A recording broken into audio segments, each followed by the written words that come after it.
शिवपुराण कथा को अंत तक सुनना एवं कमेंट बॉक्स में ओम नमः शिवाय लिखकर जरूर भेजना।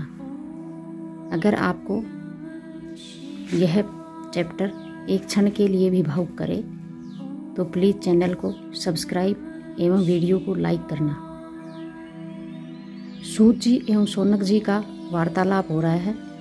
शौनक जी द्वारा यह पूछने पर कि शिवपुराण कथा का क्या महात्म्य है, शिवपुराण कथा सुनने से क्या लाभ है, ऐसे कुछ उदाहरण दो जिनसे शिवपुराण कथा का श्रवण करने से जिनका उद्धार हुआ हो। सूत जी उन्हें चंचुला का उदाहरण सुनाते हैं। चंचुला का पाप से भय एवं संसार से वैराग्य। आज हम इस वृत्तांत का श्रवण करेंगे। आइए शुरू करते हैं।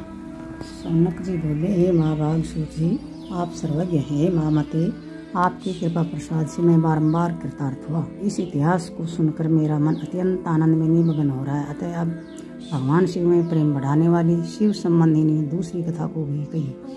अमृत पाने वालों को लोक में कहीं मुक्ति नहीं प्राप्त होती, किंतु भगवान शंकर की कथा अमृत का पान तो प्रत्येक शिव मुक्ति देने वाला है। सदाशिव की जिस कथा के सुनने मात्र से मनुष्य लोक को प्राप्त कर लेता है, वह कथा धन्य है, धन्य है। और कथा का श्रवण कराने वाले आप भी धन्य हैं, धन्य हैं।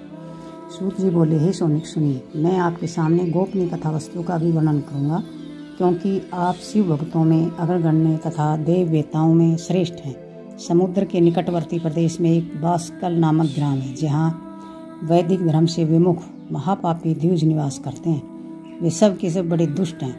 उनका मन दूषित विषय भोगों में ही लगा रहता है। वे न देवताओं पर विश्वास करते हैं न भाग्य पर। वे सभी कुटिल वृत्ति वाले हैं। किसानी करते और भांति भांति के घातक अस्त्र शस्त्र रखते हैं। वे परिस्त्री गमन करने वाले और खल हैं। ज्ञान वैराग्य तथा सद्धर्म को वे बिल्कुल नहीं जानते हैं। वे सभी पशु बुद्धि वाले हैं और सदा दूषित बातों को सुनने में संलग्न रहते हैं। जहाँ के दिव्य जैसे हों, वहाँ के अन्य वर्णों के विषय में क्या कहा जाए। अन्य वर्णों के लोग भी उन्हीं की भांति कुत्सित विचार रखने वाले सब धर्म विमुख एवं खल हैं। वे सदा कुक्रम में लगे रहते हैं और नित्य विषय भोगों में ही डूबे रहते हैं। वहाँ की सब स्त्रियां भी कुटिल स्वभाव की, स्वेच्छाचारिणी, पापासक, कुत्सित विचार वाली और वे विचारिणी है। वे सद्व्यवहार तथा सदाचार से सर्वथा शून्य हैं। पूजनों के निवास स्थान उस बास्कल नामक ग्राम में किसी समय एक बिंदु नामधारी ब्राह्मण रहता था। वह बड़ा अधम था। वे दुरात्मा और महापापी था। यद्यपि उसकी स्त्री बड़ी सुंदर थी तो भी वह कुमार्ग पर ही चलता था। काम वासना से कलुषित वह वेश्यागामी था। उसकी पत्नी का नाम चंचुला था। वह सदा उत्तम धर्म के पालन में लगी रहती थी, तो भी उसे छोड़कर वह दुष्ट ब्राह्मण कामासक्त होकर वेश्यागामी हो गया था। इस तरह कुक्रम में लगे हुए उस बिंदु के बहुत वर्ष व्यतीत हो गए।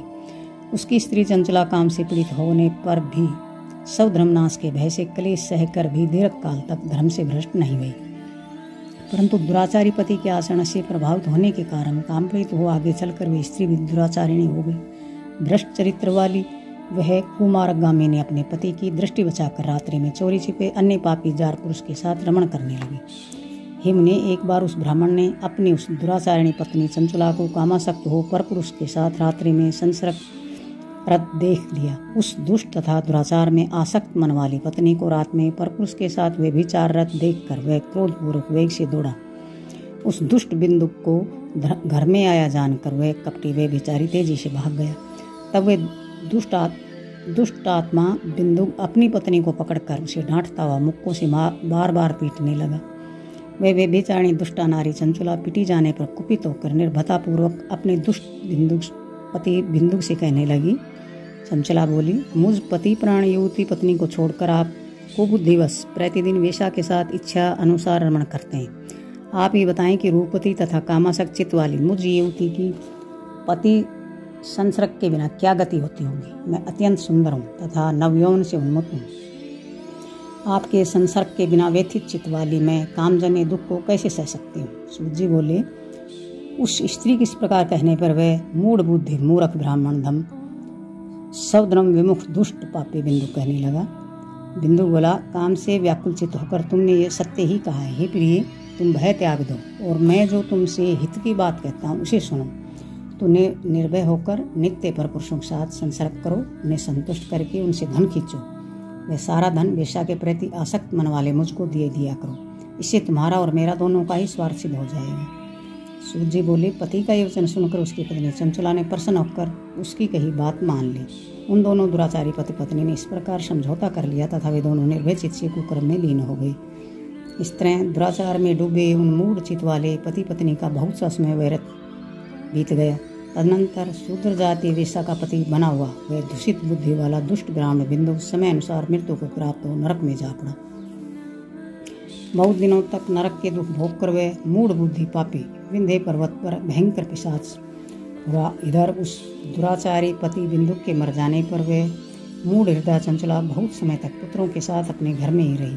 इस प्रकार प्रेम पूर्वक कामासक्त होकर जारों के साथ व्यवहार करती उस चंचला नामक स्त्री का कुछ यौन समय के साथ ढलने लगा। एक दिन देव योग से किसी पुण्य पर्व के आने पर वह स्त्री भाई बंधुओं के साथ गोकर्ण क्षेत्र में गई। तीर्थ यात्रियों के संग से उसने उस समय जाकर किसी तीर्थ में के जल में स्नान किया। फिर वे साधारणतया मेला देखने की दृष्टि से बंधुजनों के साथ यत्र तत्र घूमने लगी। घूमती घामती किसी देव मंदिर में उसने एक देवक ब्राह्मण के मुख से भगवान शिव की परम पवित्र मंगलकारिणी उत्तम पौराणिक कथा सुनी। कथावाचक ब्राह्मण कह रहे थे कि जो स्त्रियां परपुरुषों के साथ वे विचार करते हुए मरने के बाद जब यमलोक में जाती हैं तब यमराज के दूत उनकी योनि में तपे हुए लोहे का पृग डालते हैं।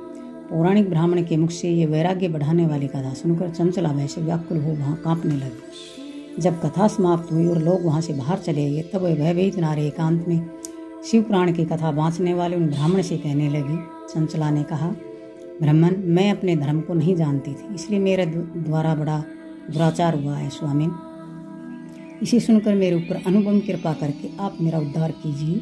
हे प्रभु, मैंने मूढ़ बुद्धि के कारण घोर पाप किया है। मैंने कामान धोकर अपनी संपूर्ण युवावस्था वे विचार में बिताई। आज वैराग्य रस से ओतप्रोत आपके इस प्रवचन को सुनकर मुझे बड़ा भय लग रहा है। मैं कांप उठी और मुझे संसार से वैराग्य हो गया है। मुझ बूढ़ चित्त वाली पापिनी को धिक्कार है। मैं सर्वथा निंदा के योग्य हूँ। मैं कुत्सित विषयों में फंसी हुई हूँ और अपने धर्म से विमुख हो गई हूँ। थोड़े से सुख के लिए अपने हित का नाश करने वाले तथा भयंकर कष्ट देने वाले घोर पाप मैंने अनजाने में ही कर डाले। हाय, न जाने किस किस घोर कष्टदायक दुर्गति मुझे पड़ना पड़ेगा और वहाँ कौन बुद्धिमान पुरुष को मार्ग में मन लगाने वाली मुझ पापिनी का साथ देगा। मृत्यु काल में उन भयंकर यमदूतों को मैं कैसे देखूंगी। जब ये बलपूर्वक मेरे गले में फंदे डालकर मुझे बांधेंगे तब मैं कैसे धीरज धार सकूंगी, कैसे धीरज धारण कर सकूंगी। नरक में जब मेरे शरीर के टुकड़े टुकड़े किए जाएंगे उस समय विशेष दुख देने वाली उस महायातना को मैं वहाँ कैसे सहूंगी। दुख और शोक से ग्रस्त होकर मैं दिन में सहज इंद्रिय व्यापार और रात्रि में नींद कैसे प्राप्त कर सकूंगी। हाय, मैं मारी गई, मैं जल गई, मेरा हृदय विदीर्ण हो गया और मैं सब प्रकार से नष्ट हो गई, क्योंकि हर तरह से पाप में ही डूबी रही हूँ। हाय विधाता, मुझ पापिनी को आपने हठात ऐसी दुर्बुद्धि क्यों दे दी जो सभी प्रकार का सुख देने वाले सब धर्म से दूर कर देती है। हे दिवस, शूल से बिंधा हुआ व्यक्ति ऊंचे पर्वत शिखर से गिरने पर जैसा घोर कष्ट पाता है उससे भी करोड़ गुना कष्ट मुझे है। सैकड़ों अश्वमेध यज्ञ करके अथवा सैकड़ों वर्षों तक गंगा स्नान करने पर भी मेरे घोर पापों की शुद्धि संभव नहीं दिखती। मैं क्या करूं, कहाँ जाऊं और किसका आश्रय लूं। मुझ नरकगामिनी की संसार में कौन रक्षा करेगा। हे ब्राह्मण, आप ही मेरे गुरु हैं, आप ही माता और आप ही पिता हैं। आपकी शरण में आई हुई मुझ दीन अबला का उद्धार कीजिए। सूत जी बोले, हे सोनक, इस प्रकार खेद और वैराग्य युक्त हुई चंचुला उस ब्राह्मण के चरणों में गिर पड़ी। तब उन बुद्धिमान ब्राह्मण ने कृपा पूर्वक उसे उठाकर इस प्रकार कहा। भगवान शिव आप सभी को सन्मार्ग दिखाए, ऐसी हमारी शुभकामना है। प्लीज़ चैनल को like, subscribe, comment and share ज़रूर करें। Thank you for watching.